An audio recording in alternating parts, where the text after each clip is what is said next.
Do you remember the video that we posted just not too long ago about the 93-year-old blacksmith that outworked me? Of course you do. And if you didn't watch that yet, you will, but he's the most amazing man. 15 years old in Nazi Germany, ending up in East Germany behind Russian enemy lines, escaping from that situation back to Germany, a 6-year apprenticeship with an old school blacksmith, emigrating to Canada, becoming a master of all things metalworking, from the blacksmithing to the arc welding to the machine work to the heat bending and flame shrinking, everything to do with metals, he brought to an astounding career for the 13th largest international construction company in the world at that time, Dillingham International. You may have heard his story then, but you're going to hear it in much more detail now because I had the honor, the distinct honor, of interviewing he and his wife Patricia in their kitchen, in their home in Vancouver, Canada. This is a story that you will never forget. I'm here to learn a little bit more from this guy. I listened to you one time, John, maybe in 2006 or 7. Do you remember what year it was you went down to that conference? Probably 2005, I think. 2005. There you go. So we're in British Columbia. Call it Vancouver, Maple Ridge. Yeah. Okay. And the conference was, I think, maybe in Everett, Washington, maybe 200 miles down the country or something. And the Northwest Blacksmith Association brought John down because of his background, his lifetime of exceptional experiences with metal and with iron and with forging and with welding and with heavy construction and metallurgy and heat bending. And I was thunderstruck. And now I'm thunderstruck again because I'm in their home. So what you're going to hear next is something you have never heard anywhere else before, and you'll never hear it anywhere else again. And I just don't want you to go anywhere because you're not going to want to miss this. So I'm not great at these interviews. I'm better at working with someone, as perhaps you are. Yes. But I just want to I want to start talking about the most important things, which is the fact that you guys have been married almost 70 years. Yes. Yeah, it's hard to believe. Hard to believe. But before I let them dive into that, I want those of you who are here for the blacksmithing metallurgy to know why I am so fascinated by what John knows. Then we're going to talk about the circumstances of him coming and meeting Patricia, life together, and life as the spear tip for Dillingham International. Yeah. Big construction company. 13th largest in the world at that time. 13th largest multinational construction company in the world. And John was responsible for everything related to metal and metalwork and welding and fabrication. That's right. And the reason for that is, now let's see if I remember this right. You correct me. Yeah. Is that you served a 6-year apprenticeship in a village in what later became Eastern Germany, and that village didn't even have electricity? Is that right? No. No. It was in West Germany. In West Germany. I worked for the Russian army in Jena, Zeiss, where they make cameras and optical equipment. And I was on what they call stripping down the factory, shipping everything to Russia.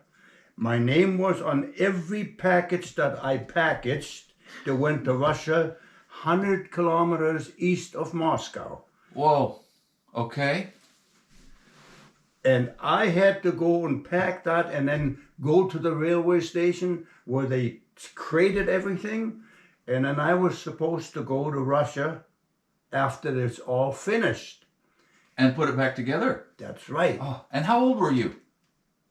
Well, that was 1940, 45, 46. Okay. Yeah, I was 15 years old. 15 years old. Yes.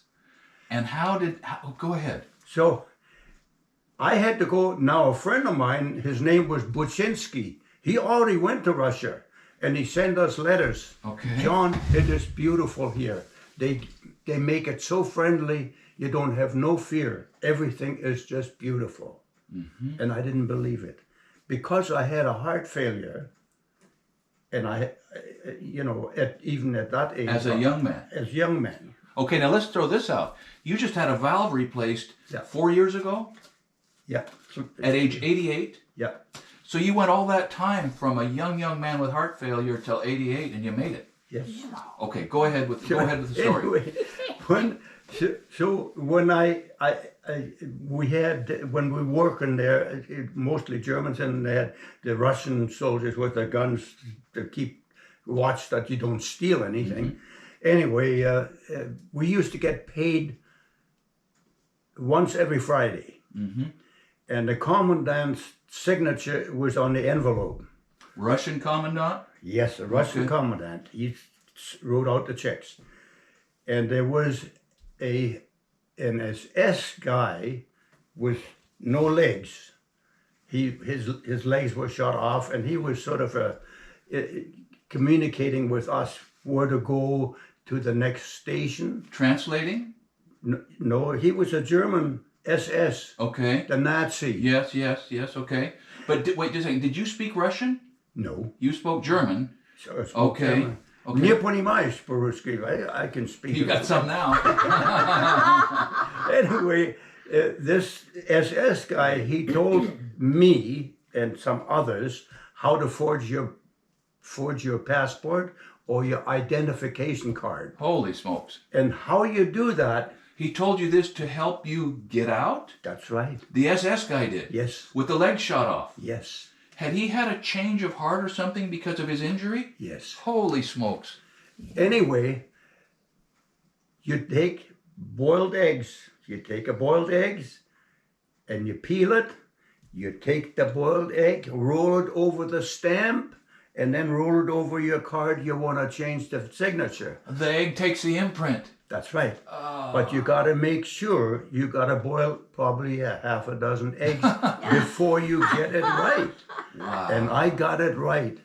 I kept my card all these years and I'd lost it somewhere. The passport that you built. That I built, yes. And I went. Think about that. Think about that, friends and neighbors. Building a passport to get you out of Soviet Russia. Yeah, East Germany. East Germany, get you out of East Germany under Russian control. Yes. To get you out. And you were wanting to go back to West Germany. That's right. Okay. Because I wanted to learn something, to trade. You wanted to learn something. Yes. I went to my uncle's place in Magdeburg, which was north of Germany. Okay. And when I got there, my uncle, he says, well, I have to help you get across the border. So first of all, when we got to the railway station, and they had all these German police and the Russian army walking, the first thing they asked, passport. So I gave them my passport. Says, what are you doing? What are you doing here? I said, well, my doctor, he's a specialist. And he told me I have to work on the farm because of my heart. And I got to be in fresh air, and in the factory, I can't work. And this is the reason why they laid me off at the factory. Oh, yeah. And that's how come I'm here. And I'm visiting my uncle, and he's trying to help me to get a job on the farm so I can milk cows and work on the farm, and that's much healthier for my heart. And then we went across the border in Offleben, where we had to run through the border at night. Oh. And then the searchlights went on, and then they start shooting. They would shoot you. Yes. And my mother went through the border like that 5 times. 5 times? 5 times before she finally come and lived in the West. Whoa. Okay, now just a second. When you crossed, were you alone or were you with a group?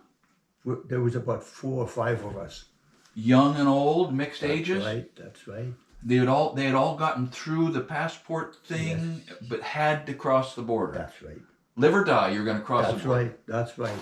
And guess what?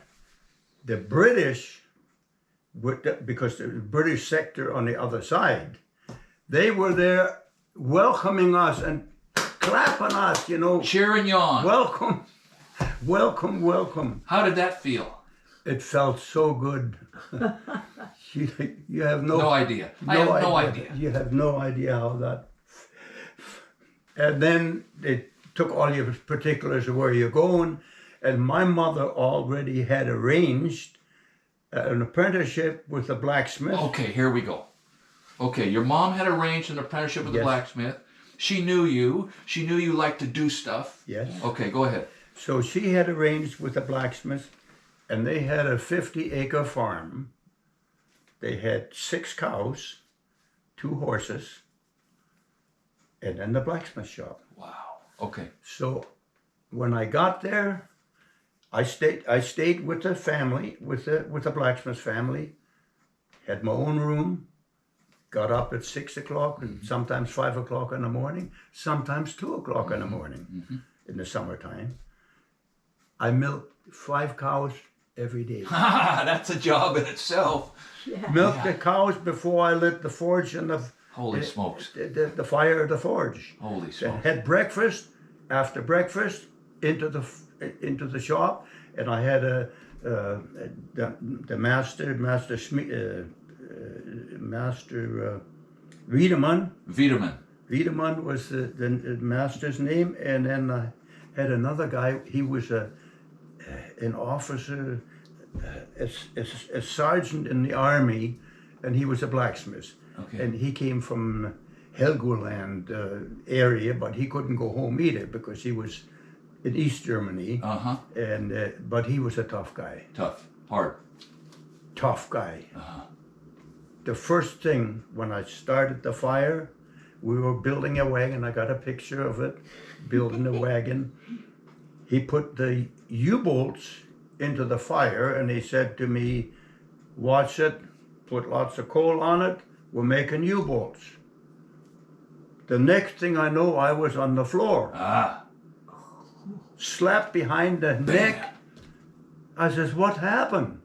He pulled the straps out of the fire, they were in half. Burn it in half. He didn't tell me that. He didn't tell you to tend it? He didn't. No, he didn't tell me that it would burn. You didn't know. You had never seen iron burn itself in half before. No, this is my first job. He was tough. He was tough. He hit you hard enough to knock you down.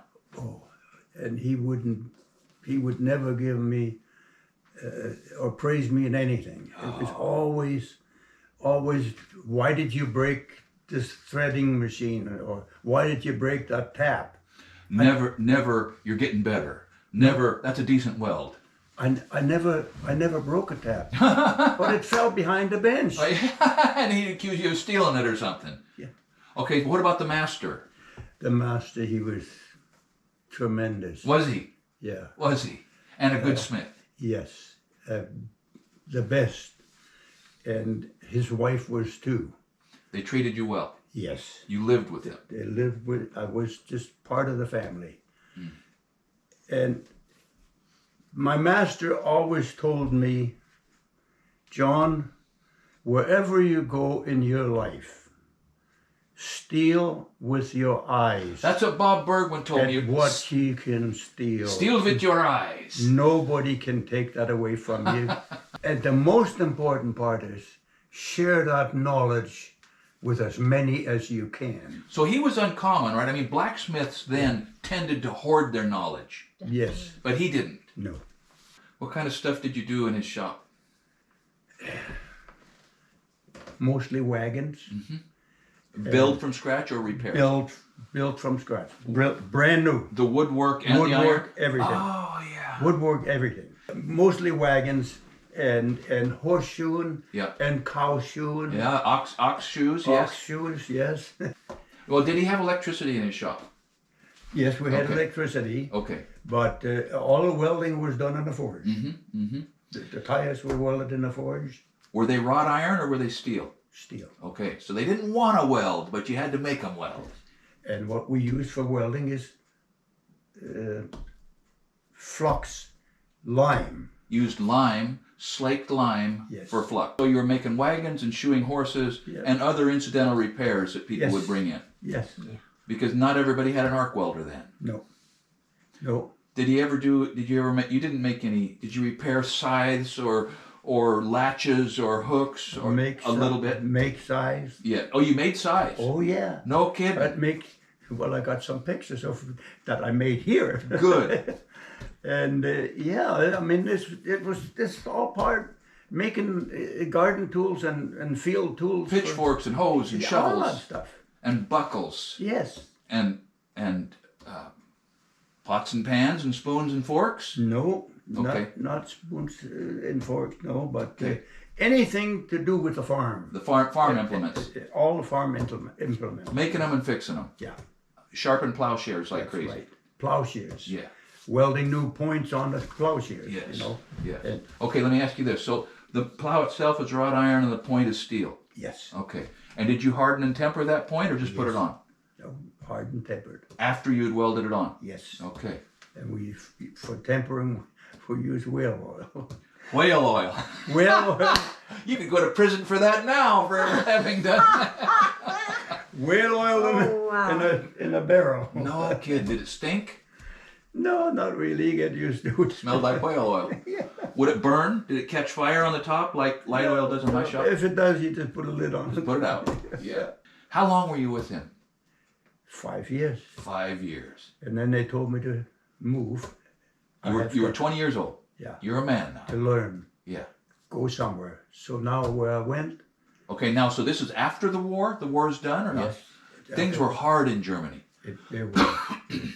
They were. And I was lucky. I went home with my parents to live with my parents. And I got a job. Okay, your parents were in Germany somewhere, Yeah. and they were kind of established, and they were all right. Yes. And my dad, that's another story. My dad was a prisoner of war in France. Oh. And they would not release him. He was in Toulouse Uh-huh. on a farm. Working on a farm as a working on prisoner of war. farm. And they would not release him after the war because he came originally from East Germany, Uh-huh. from Silesia, which is now Poland. Uh-huh. And so he couldn't come. So, but when my mother now moved to West Germany and she had a place, he could get released. As her husband, he could go to West Germany. That's right. Okay. So what he did, he went, he was taking those 2-wheel ox carts that Yes. he was hauling manure. Yes. And in order to get home fast, he laid in front of the ox cart and run over his legs and broke both legs. Holy Oh smokes, my man. God. Holy smokes. He knew that would get him home faster. Yes. And he knew it would be Can you just a imagine break. somebody doing that? Ah, Yes. a man who wanted to be back with his family. I can Right, imagine. had to really be wanting to get back. Yeah. I mean, Did he 'cause break that's him below the knee or above the knee? Do you know? Below. Below the knee. Unreal. Both of the legs. Both legs. Holy That's cow. how he came home on crutches. With 2 broken legs. Unreal. 2 broken legs. He got some help resetting the bones, I assume. And the farmer that he worked for in France, he begged him to come back with his wife and family. Come back. Be in France. Work for Come me. to France and work for me. Had a good hand. Yeah, that is And amazing. Daddy said no, because my dad was working for the telephone company. What was your dad's name? Herman Herman Adolf. Adolf. Okay, and he was working for the telephone company in Germany. in Germany before the war. Yes.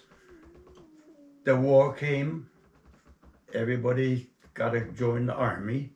My dad was supposed to be, because he was a superior, like a superintendent Uh-huh. or foreman Yes. at the telephone company. You got to join the Nazi party. Right. Right. No choice. No choice. Come with me. And he was not a young man. If you were 14, 15, he was Well, how old was he? 35, 38. Yeah. Yeah. Yeah. And so he never did join. Oh, He yeah. always had an excuse. Always slipped around it. That's right. And he managed till he got into the army. They finally got him into the army, and he was always in the army. Wherever he was in the army, he was in between the enemy and the German lines Oh. with his Radio with the communications. communications. So he was in oh gosh, it was in the southern, not Italy, but one of the states there, and he was in a bloody ditch, and somebody threw a hand grenade, and it hit him on the neck at the throat, but the hand grenade didn't go off. Oh, the grenade itself hit him and didn't go off. Yeah, it didn't go off. That's amazing. But he had an operation on his neck. Because just the blow of the hand grenade hurt him. Yeah. And so anyway, that was one of the things.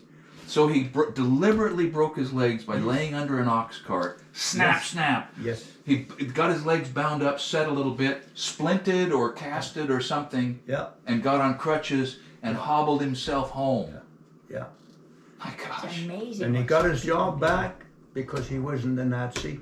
Oh, look at that. Oh. And he had his old position back and got a superintendent position. And life moved forward. And life moved forward till he retired. Now, did you have brothers and sisters? Yes, I got I had two sisters. One died of, she was 72 when she died of stomach cancer. She lasted 2 weeks and she was dead. A And I short, got another quick, sister. rough ride. Yeah. Yeah. And I got another sister. She's in Germany, and she's 84, I think. 84, I think she'll be in July. Okay. Yeah, but she had a bad life. Ah, A bad life. She had an alcoholic husband. And God, a bad man. Yeah, you've been married 69 years or so. Yeah, that's Yeah. a long time. It's a good long time. Yeah. And like I said, she was in the movie theater. Her dad was the projector, running the projectors. But he was an electrician. He was a mechanic and an electrician. And he built the first electric car Oh, man. on Vancouver Island. Oh, No yeah. kidding. Yes, was he did. smart. No And got kidding. 60 miles to the gallon. 60 miles per whatever. It was a little Vauxhall that he built, but that's another story. Smart guy. Oh yeah, he was really. I can smart. give you that story too on Okay. the paper. Another day. We'll get to that, okay? If you don't throw me Anyway. out here, but I want to talk about. So you spotted the film projector electrician's daughter in the movie theater in Vancouver. No, No. in Courtney on Vancouver Island. Yeah, okay, all right. And we haven't talked about how you got to Vancouver yet, but we will. Okay. But we ran down this trail of marriage 70 years ago. So you spotted the daughter and started watching how many movies? 4 times a week. 4 times a week.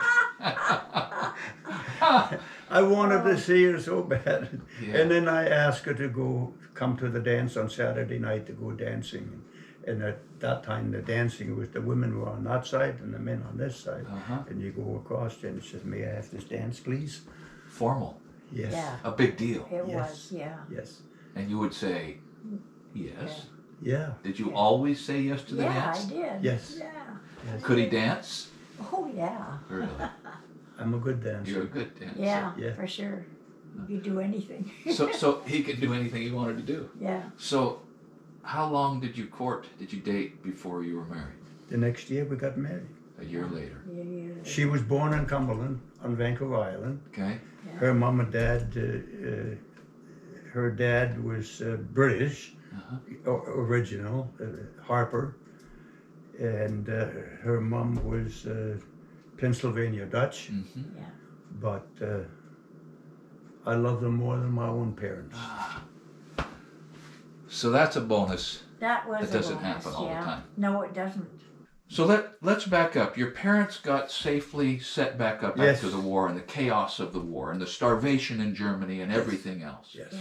And you were welcomed back to West Germany. Yeah.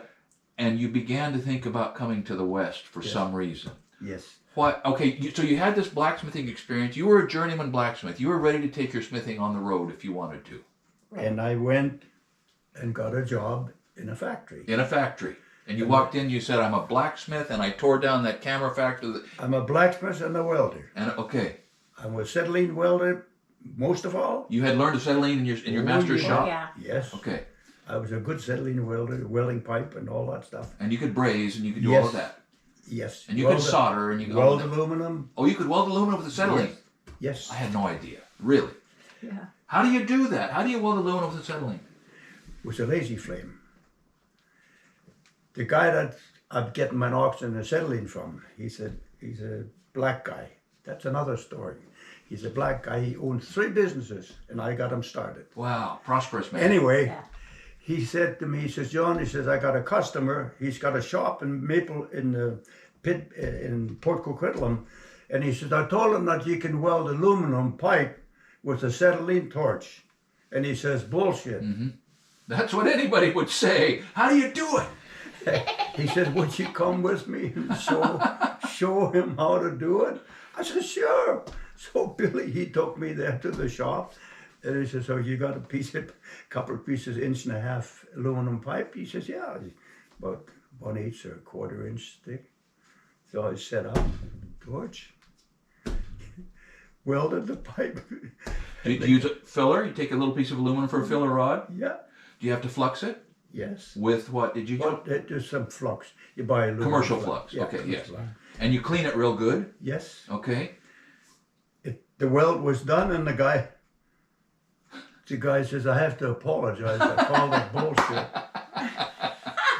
So talk to me about a lazy flame. It's just soft, just not much pressure, That's right. not much gas, That's just right. a little. And when the flux starts to run, that's when the aluminum starts to melt right after that. Right, that just a little higher temperature Yes. than the flux, Yes. and so you're getting back And off you got to of be it and so feed. fast. When that happens, you watch that flux to run, and when it runs, you know exactly that aluminum is going to start Get the running. filler in there right then. Yeah. And then do you come out of it and let it cool and go back? Nope. You just stay right on. Just keep on going. Just keep on filling it. Okay. Turn the pipe and keep on going. Okay.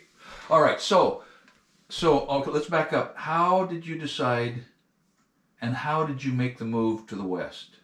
Well, first of all, I worked at this place. Okay. They had a contract in Saudi Arabia, and I was a blacksmith. I was the youngest foreman in the shop. I believe that. You were 21 now or 22. That's right. Yeah. I was the youngest blacksmith in the shop, but I had an older guy that took to me. He liked me right from the beginning. He saw what you were turning into. Yeah, Obviously, yeah. and again, I learned so much. Like I worked as hired as a drop forger.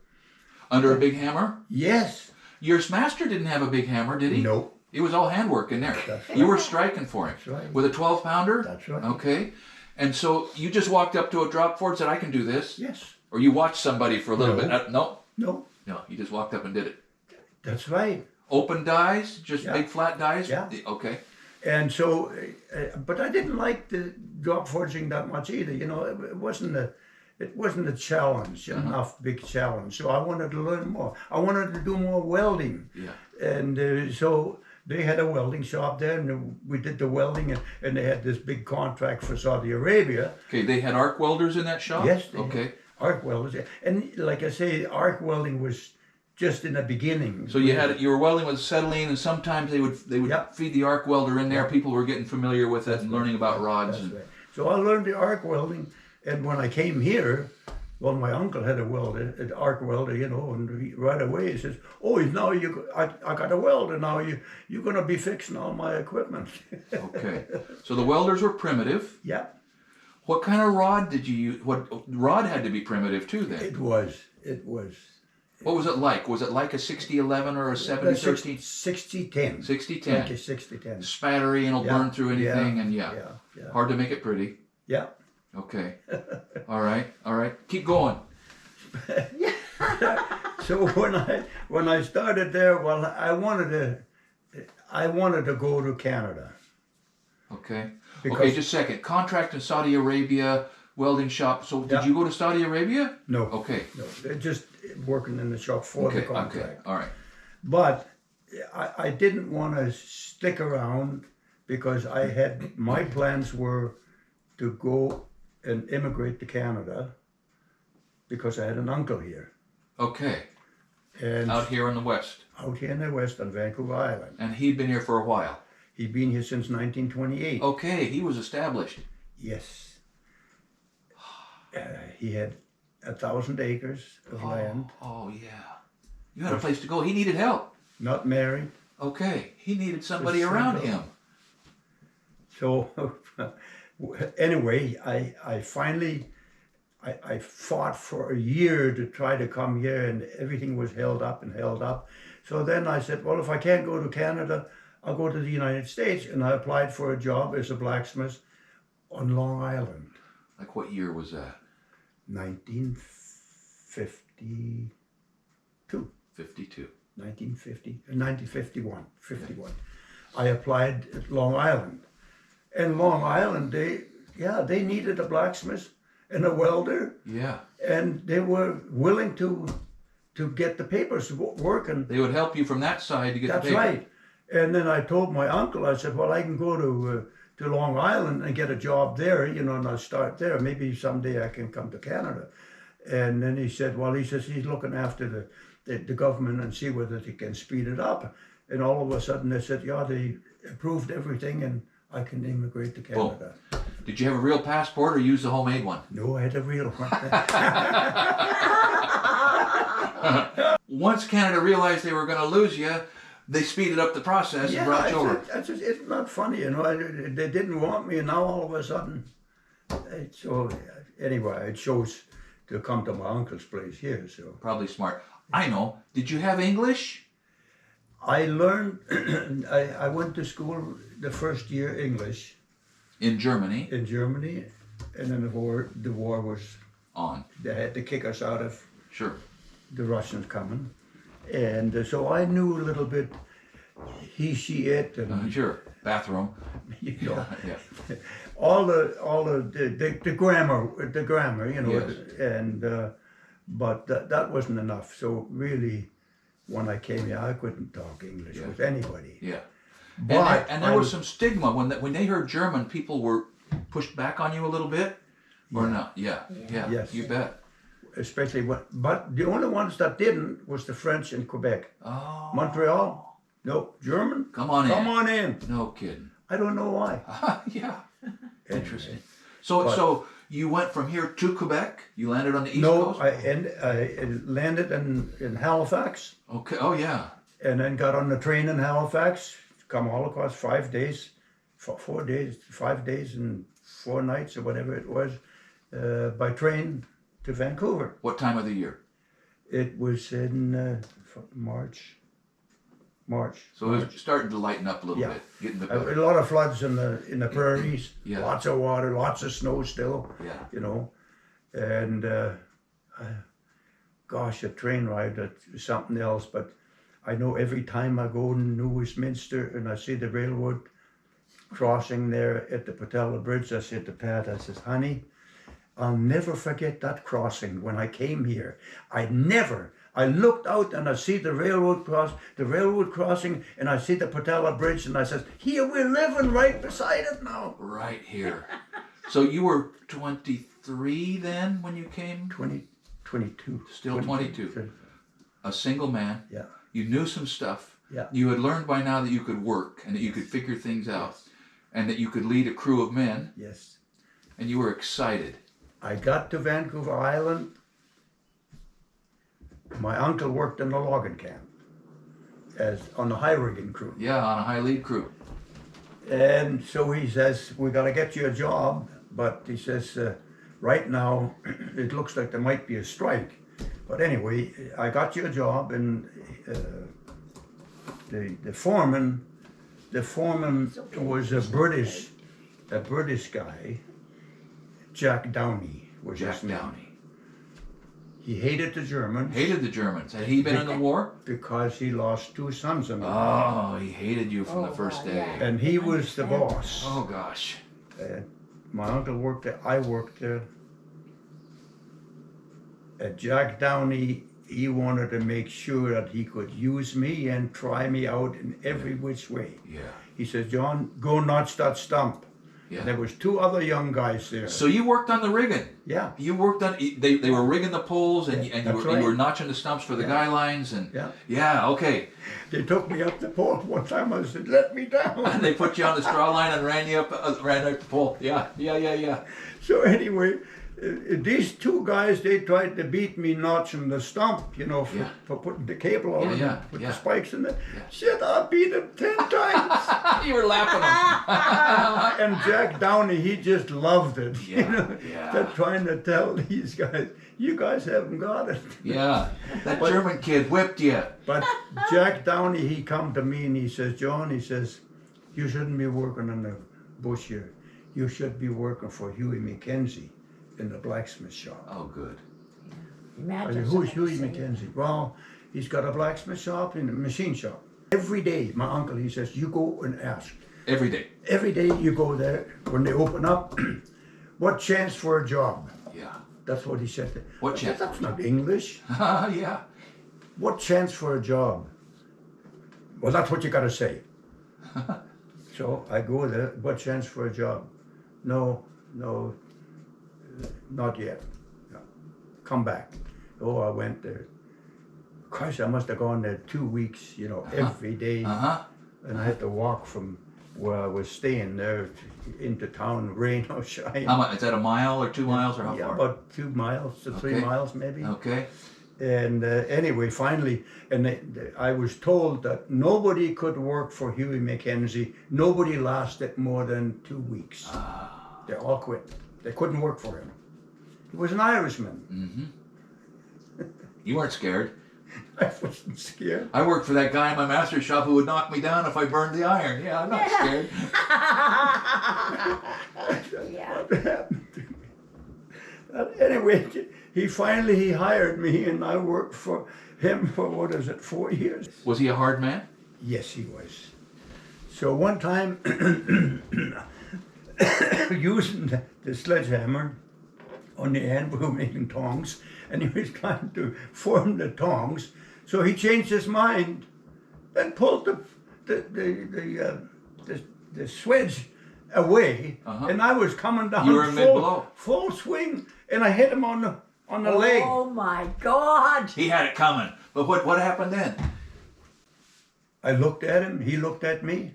I didn't say I'm sorry, and he didn't say nothing. He didn't say nothing. And he just kept working? And that was the boss. That was The guy that fired everybody. That's Oh my right. God! Oh, John. So anyway, well, I could outproduce him. You were producing 2 man's work every day. Yes. He couldn't stand to fire you. Everything that he did, I did twice as much. Yeah. It didn't matter. Didn't matter. You know, even if he tried to. And then, of course, we're lucky enough we had we did horseshoes as well. So he said, you horseshoeing? I said, of course I'm a blacksmith. I can horseshoe. So we got the Forbidden Plateau. They had about 10 or some 12 horses, you know, for people to come to visit and whatnot to ride. Yes. And so we did all their horses. So they used to come every 4 or 5 weeks to shoot horses, and I shot all the bloody horses. It was pretty steady. Yeah. And then he had a drop hammer. How big? How big? Well, it was just about as big as what Bob had. Oh, like his Nazel 3B. Yeah. Like a 350 Yeah. pounder or Yeah, something. yeah. Was it self-contained or was it a steam hammer? No steam hammer. Oh, yeah. Yeah. I've got a little steam hammer that I But run here. we converted over to air, yeah. To air, to a machinist, and they said, John, how would you like to buy Huey McKenzie? How would you like to own this? And he said, I'll lend you the money interest free. Oh, gosh. Holy cow! I said, I don't think so. And I'll tell you the reason why. I know that you guys are struggling every month to go to the bank to borrow money because the customers don't pay. They got the logging camp way up north someplace, and they can't give you the money till they sell the logs. And you're always fighting to borrow money to pay the paycheck and to pay for the materials. And I says, I can't live like that. I have to have a fluent cash. You needed steady. That's right. And you knew that you needed steady. That's right. Yeah. And I says, I'm young and I just can't take a chance, but I really appreciate your offer, you know, to offer me. And then Did they understand that? Yes. Or did it didn't make them mad? No, it didn't. He says, anytime you change your mind, you know where you come. And they had a British machinist there, Mr. Edwards. And Mr. Edwards, he said to me, he said, John, blacksmithing is hard work. Why don't you become a machinist? I'll teach you everything you want to know. And he did. He did. You're a machinist too. That's right. Wow. So your education in Germany before, you must have gotten some math. You must have gotten some education before you got pulled into the world of work. Or did you just figure out the math for the layout and everything on the job? Well, everything seemed to... Here's what I keep telling Pat here. You know, honey, there's something somewhere that feeds this information to me. Oh, I think I almost know what you mean. There you go. Because it's impossible that I know all these things, and what happens to me, I can't figure this out myself, but it comes. Yeah. And there has to be some bigger power that is helping me. You decided not to buy the machines, the blacksmith shop. No. And White Brothers, they had a machine shop, and they says, John, they phoned me up, John, we offer you to come into business with us and open up the blacksmith shop, you know. To bring you in as a partner or an employee? Yeah, partner. Okay. White Brothers. Yeah. Okay. Courtney Machine Shop is closing down. They're closing down the blacksmith shop, and they're building houses there now. And I said, no, I don't think so. I haven't got the money to start up with, and I had a better offer, you know, where I worked at the Comox Valley Machine Shop, and so I let that go. And then another guy came to me. He had a small shop doing wrought iron railings and stuff like that, and artwork. And he was getting I think he had cancer, and he says, John, and I knew him too, you know, from the industry, knowing the business. And he says, would you like to buy my business? You know, I got to retire because I got cancer. And I says, no, I'm not really. I'm looking for something else, you know. Yeah. And business didn't appeal to you. no. Work and making and thinking and Yes. figuring out appeal. You love the work more than the money. That's right. Yeah. Yeah. I get that. And that's the way it was. And I know before I worked for Vancouver Pile Driving, before they became Dillingham, I worked at the Comox Valley Machine Shop, and Vancouver Pile Driving got a job at Camp 5 to build a dam. And they needed to have the canal liner cut and put a section in to make it longer. A canal liner, I don't know, you know what the canal liner is, where they have the slope concrete, you know, for the water to run in. And they pour the concrete in sections. Anyway, they wanted the canal liner, and they knew that I worked for McMillan Bladell at Camp 5 as a machinist, a welder, and a blacksmith. So they asked me to come, and so we said, sure, I'll go up there and take a look at it. So I went up there to look at it. Oh, I said, okay, yeah. He said, how long will it take you to do that? I said, it'll probably take me 2.5 days, 3 days to do that. That means to cut it, spread it apart, and put a new section in and weld it. 3 days. And the guy said, what the hell are you? Are you a Superman or something? What do you mean? Well, he says, we had 2 guys working on this, cutting it in half and then welding it back together, and took them 5 days. 10-man days or 3-man days, okay. Yeah. I says, well, I'll tell you, I can do that in 3 days. Wow. And I says, now I have to put 2 welds in there. They only had to make 1 weld. Wow. And I did make it in 3 days. No kidding. No kidding. And then the boss, he says, the guy on the job site, the superintendent, he says, how would you like to work for us? We could use a guy like you. Uh-huh. I said, yeah, I don't know. I'm still working for the shop, you know. I went there.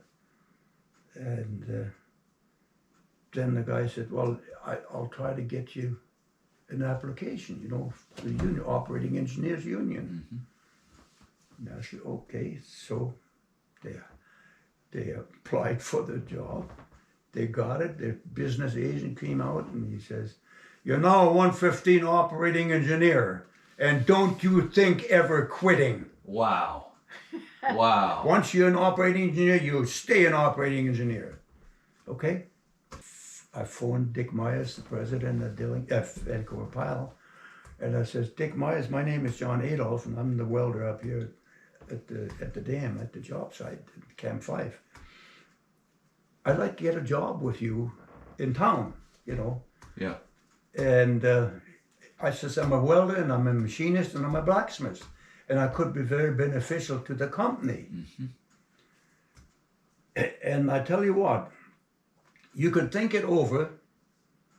I'll work for you for, I think I wrote it down, I work for you for 2 weeks for free, no money. That's so brilliant. It's so brilliant to offer them that. No money, just to show you what I can do Yeah. and what I know. Yeah. And you were 25 then? Yeah, Were you guys married then? yeah. Okay. Were you okay with him working 2 weeks for free? He might not have told you. I don't She didn't hear remember. it. She didn't hear that. That was his problem. Yeah. What did he say? He didn't say anything. But he phoned me up, he said, John, bring the welding machine, you're hired. No kidding. And we stayed at the motel for, I think for 2 weeks.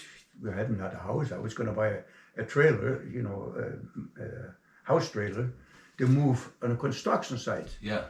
And then we stayed with some friends of ours. Her friend that she used to go to school with, he was a mechanic on the island, and he worked for Duix.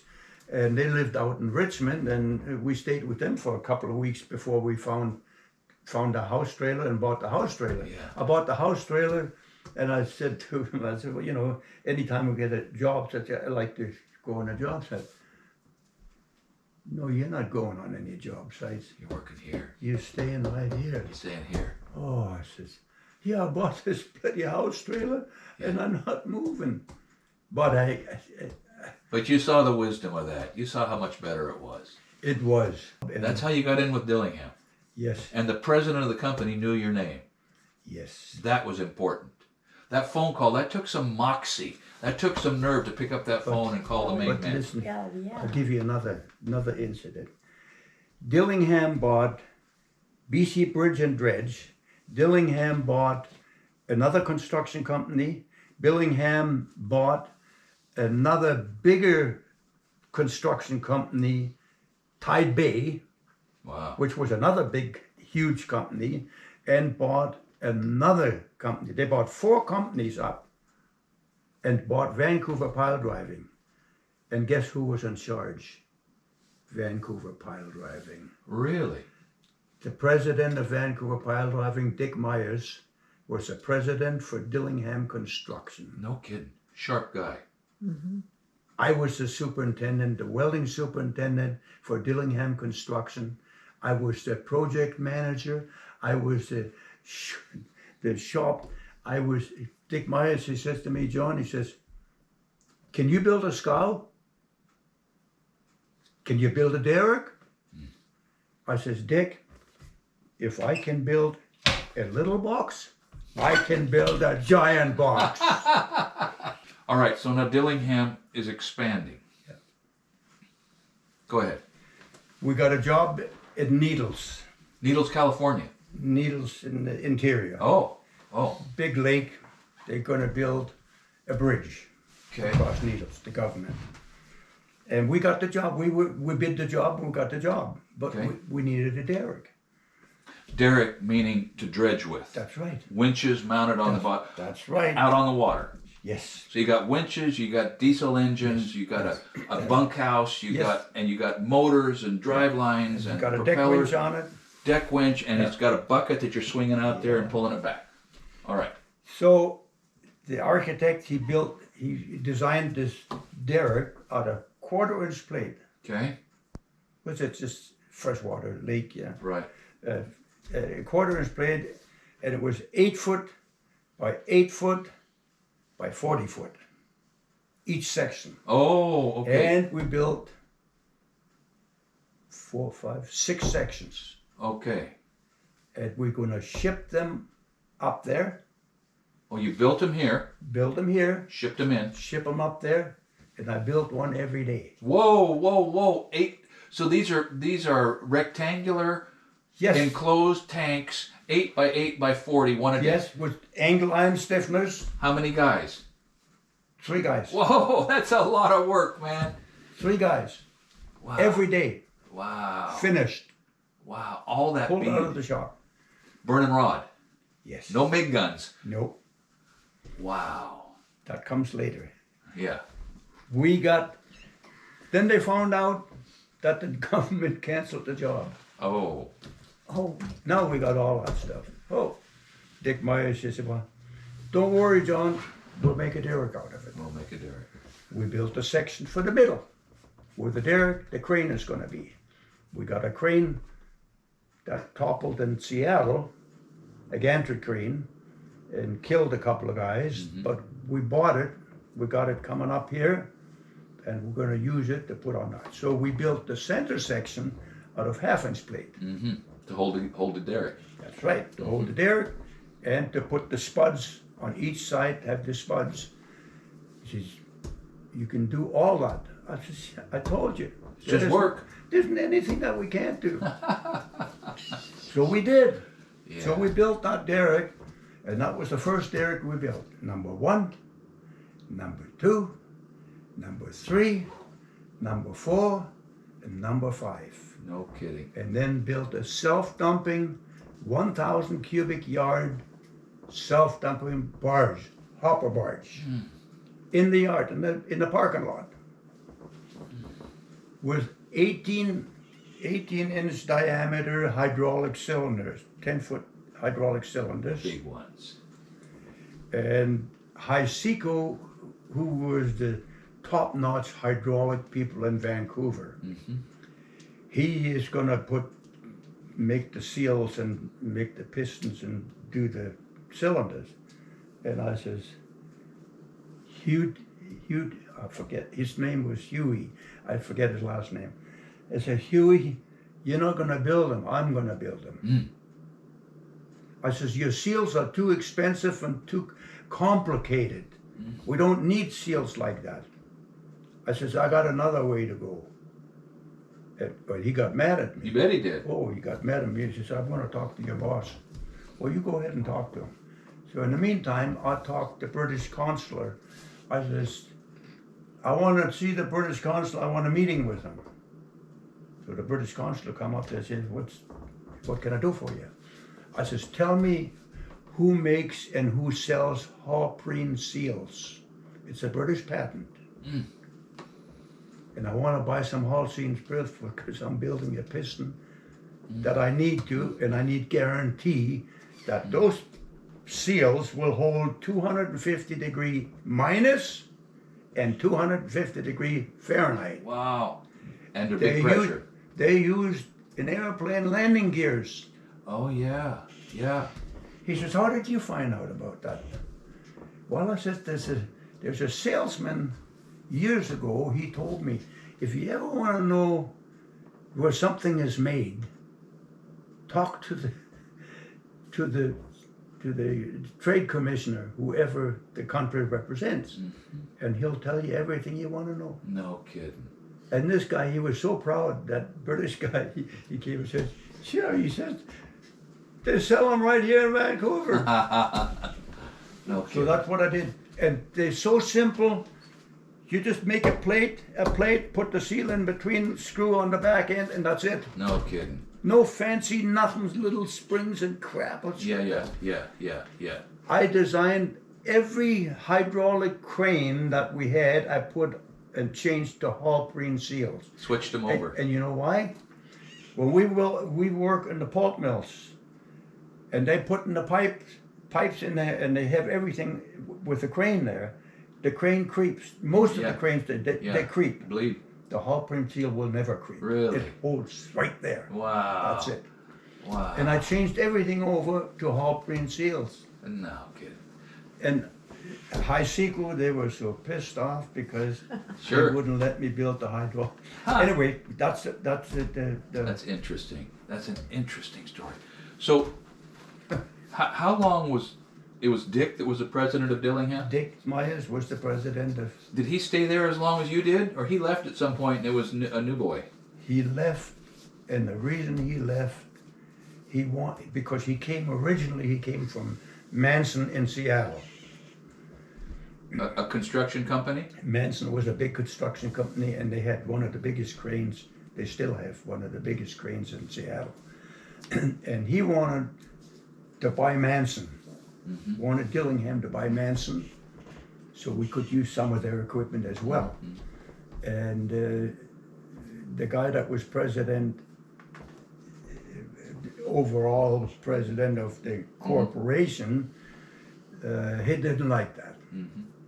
And so Dick Myers, he said, well, you either or. Or, yeah. So he took the or. Sure. And left. Sure. And he said goodbye to me, and he says, John, he says, I'll always remember you. Yeah. So, yeah. Unfortunately, he didn't come to my retirement party because he was busy, and Sure. he sent me give me a phone call. Nice. And give me all the best of luck. And he was only a year and a half older than me. Wow, you guys were. Yeah. Wow. And when we used to, when we had the first shop there, he used to send all the machining down to Moody Machine Shop in Vancouver. And I said to Dick Myers, I says, why would you go and send all the, we spend about $3,000 or $4,000 a month machining just to Moody Machine Shop. And I says, I'm a machinist. I told you, I'm a machinist. Why don't you buy one of them old machines, lathes that comes up from Kitimat, where they built the place up there. You can buy an old engine lathe for maybe $150 or, $200. So they did. They bought one, brought it in, and got an 8-foot bed on it. Sure. Got a gear shift engine, gear shift. The threads were all gone. I had to fix it. I had to fix the drive and the automatic feed on it. I fixed it all up, and we had a job to go to, and had an 80D Northwest machine to tie down, and we had to have some 1.5-inch threaded rods. And so I threaded those rods on the lathe. And Dick Myers, he come and he's, how do you do this? I didn't know you could do that. Yeah. I said, Dick, I told you I was a machinist.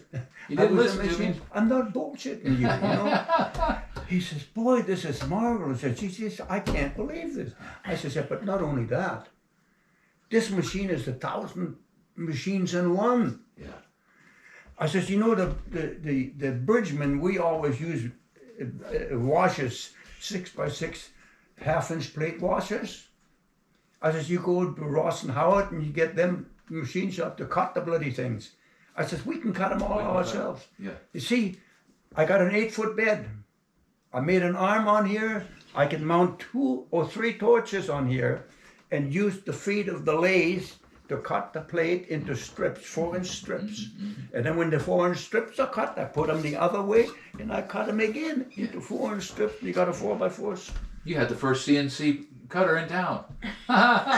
He says, isn't that marvelous? I said, well, that's what I told you I could do. So did you train a man to do that stuff, or did you get tied up at that lathe while you should have been elsewhere doing other things? How did that work? Did you train a man?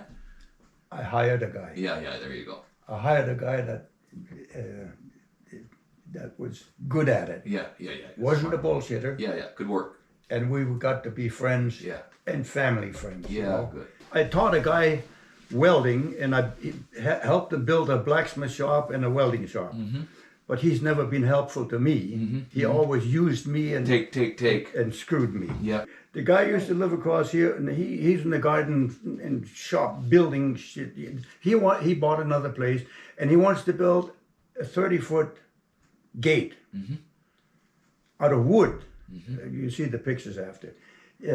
And he needs a flat bar on top, 2 by 1 by, no, I mean a 1/4 by or 3/8 by 3 or whatever it was, for the radius at the top.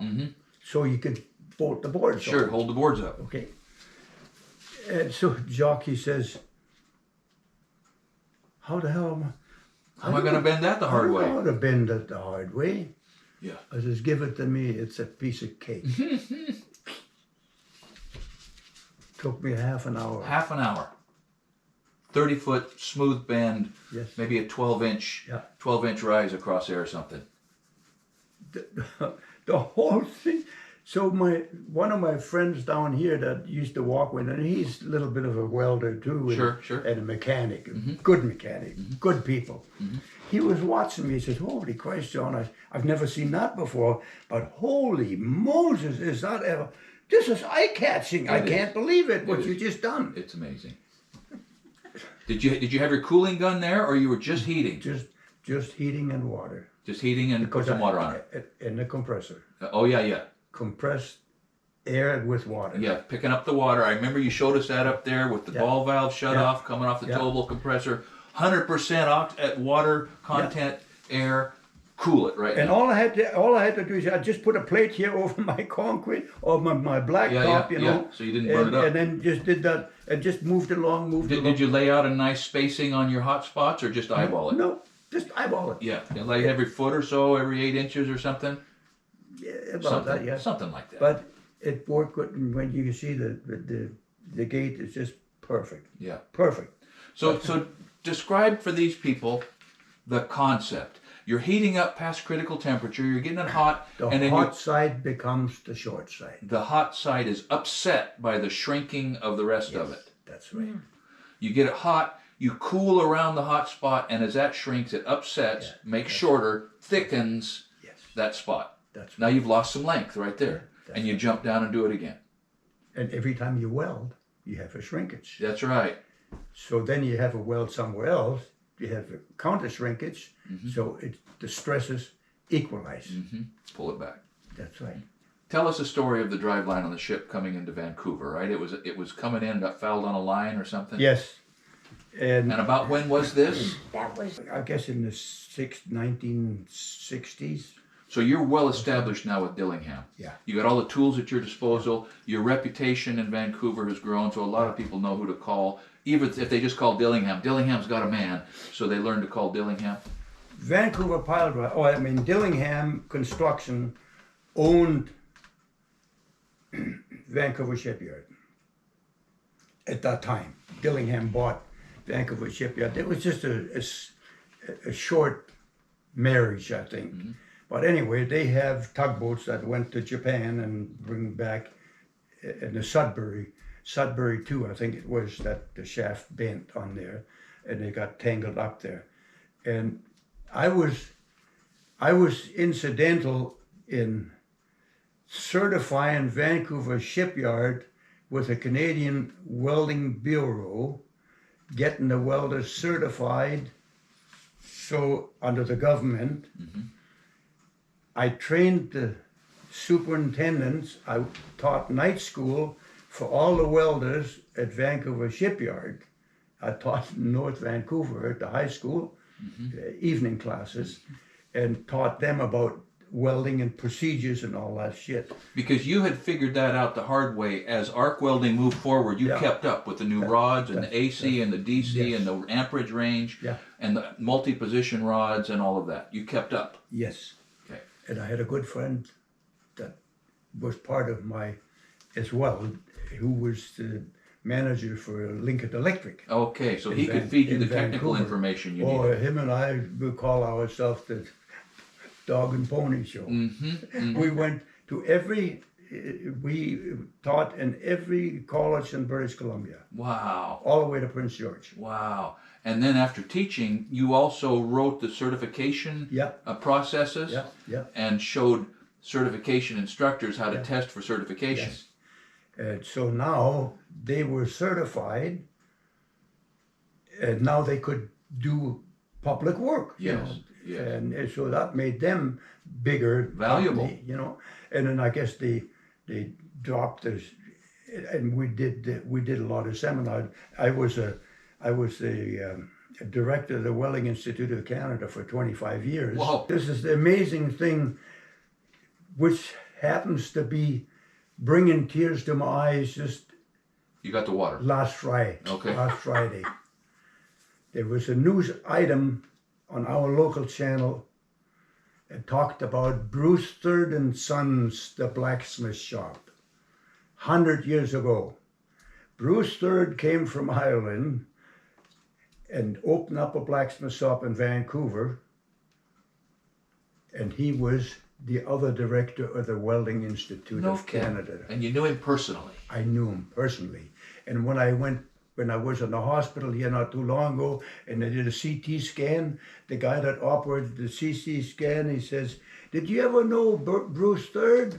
No kid. He says, "Yes, he was a director with me at the Welding Institute of Canada." He said, "That's my dad." No kidding. Yeah. I said, "Well, isn't that great?" But anyway, they had a big parade, and they had an anvil out of wood, I guess. Oh yeah, wouldn't that? Was about 10 feet long. They had the parade, and they had the whole story about Bruce Third, how he came here, how he opened up the blacksmith shop, how he was shoeing Clydesdales, how he's making the horseshoes. And I know Bruce and I, we talked about that so many times, you know, how we started, you know, and where we ended up, you know. And who can tell these things? All right. Back up. We need more detail on the ship driveline. So the ship's coming in. The propeller's big. How big? How big was the ship? A big ship? Oh, it's the biggest tugboat. A big tug, and tugs have big power. Yeah. So you got a big prop. Yeah. And how big was it? And it's coming in, and the prop files on a line. A line is a rope or a cable. It must have been a cable. Probably about 8-9 inches. 8 or 9 inches. Is that solid or hollow? Solid. Solid, and how long? About 7 feet long. 7 feet long. Yeah. And the prop fouls on a line and comes tight and gets a torsion bend. At the end, it's got a big flange. Okay. Where it bolts on. Yes.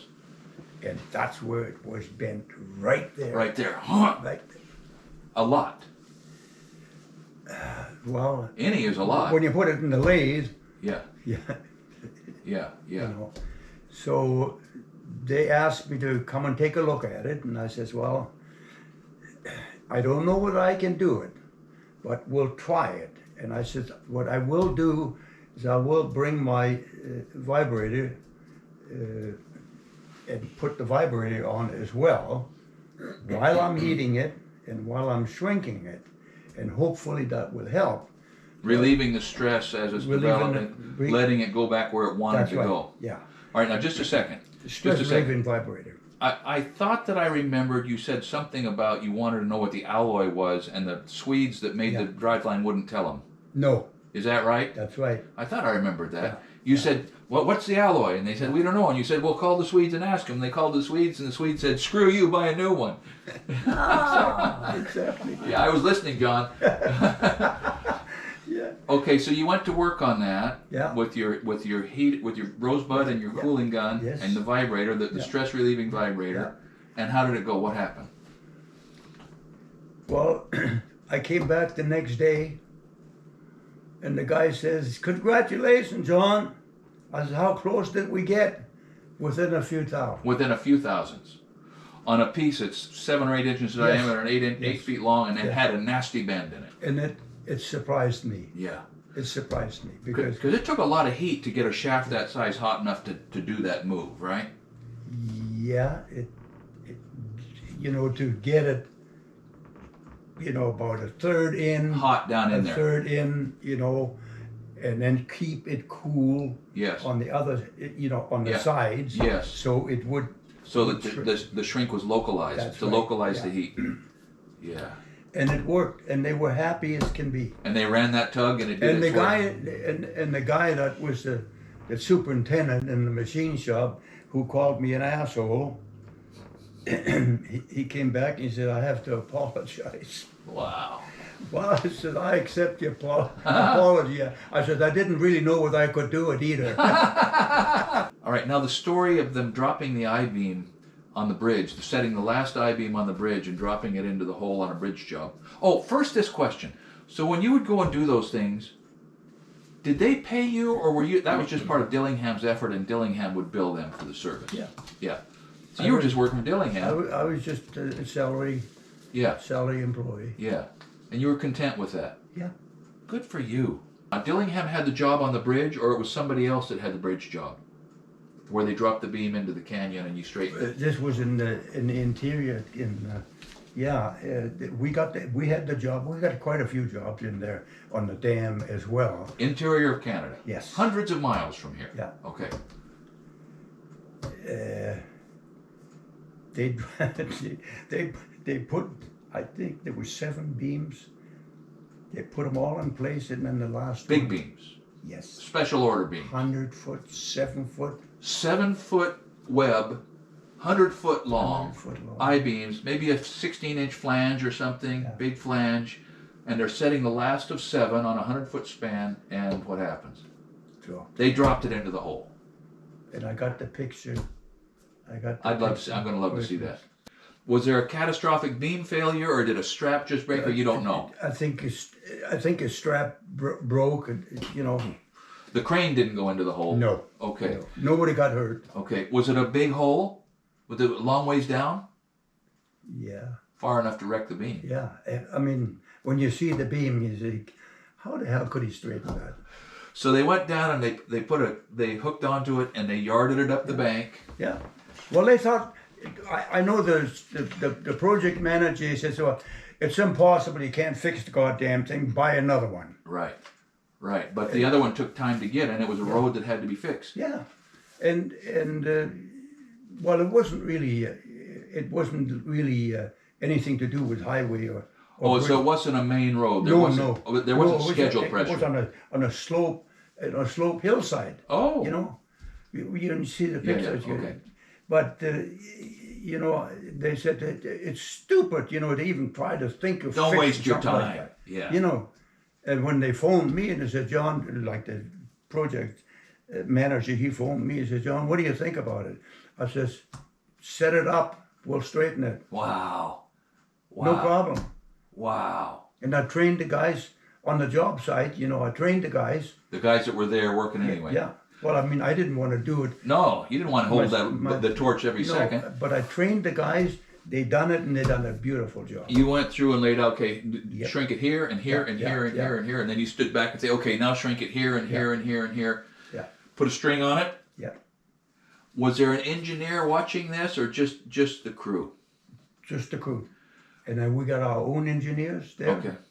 Were they monitoring temperature and stuff? They were comfortable with coming up past critical and cooling it, and not, because it was a mild steel beam. That's right. Didn't matter. No. Not enough carbon in there to change it. No. Wow. Got her straight enough to set her back out there again. Exactly. Holy smokes. And it looked good. Looked good, and it worked, and it's still there doing its job. I hope you enjoyed that. I'm sure you enjoyed that.